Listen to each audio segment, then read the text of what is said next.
నగరంలో ఏసీబీ దాడుల పరంపర కొనసాగుతోంది. వరుసగా లంచగొండి అధికారుల భరతం పడుతున్నారు ఏసీబీ అధికారులు. తాజాగా నాంపల్లిలోని నీటిపారుదల శాఖతో పాటు కుషాయిగూడ పోలీస్ స్టేషన్లో సామాన్యులను పీడిస్తున్న అవినీతి అధికారులను రెడ్ హ్యాండెడ్ గా అరెస్ట్ చేసింది ఏసీబీ.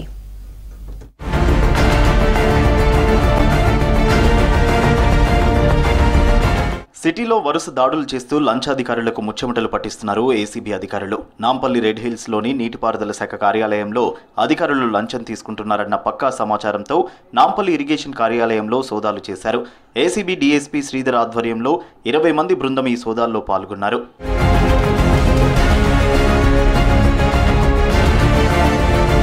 నెక్నాంపూర్లో భవన నిర్మాణానికి సంబంధించిన ఎన్ఓసీ కోసం లంచం డిమాండ్ చేశారు ఇరిగేషన్ అధికారులు. ఉపేంద్రనాథ్ రెడ్డి అనే వ్యక్తితో 2.5 లక్షలకు ఒప్పందం కుదుర్చుకున్నారు. ముందుగా 1.5 లక్షలు ఇవ్వాలంటూ 3 అధికారులు డిమాండ్ చేయగా మరో 40,000 ఇవ్వాలని సర్వేయర్ గణేష్ కూడా డిమాండ్ చేశాడు. బాధితుడు 1.5 లక్షలు ఇచ్చి ఇక తన వల్ల కాదని చెప్పడంతో ఫైల్ పైన సంతకం పెట్టకుండా వేధించారు అధికారులు.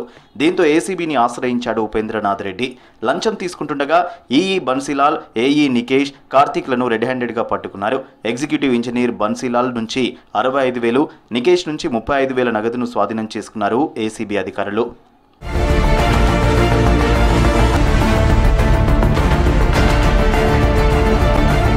ఇదిలా ఉంటే ఓ ల్యాండ్ సెటిల్మెంట్లో లంచం తీసుకుంటుండగా కుషాయిగూడ సీఐతో పాటు ఎస్ఐని రెడ్ హ్యాండెడ్ గా పట్టుకున్నారు ఏసీబీ అధికారులు. ల్యాండ్ కేసు క్లోజ్ చేయడానికి లంచం డిమాండ్ చేశారు పోలీసులు. ఇన్స్పెక్టర్ వీరాస్వామి, ఎస్ఐ షఫీలు రాధికా థియేటర్ వద్ద 3 లక్షల లంచం తీసుకుంటూ ఏసీబీ అధికారుల చేతికి చిక్కారు.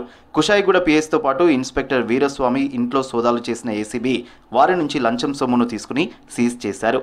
కొంతకాలంగా లంచాలు తీసుకుంటున్నారని పోలీసులపై ఫిర్యాదులు రావడంతో ఏసీబీ అధికారులు రైడ్స్ చేశారు.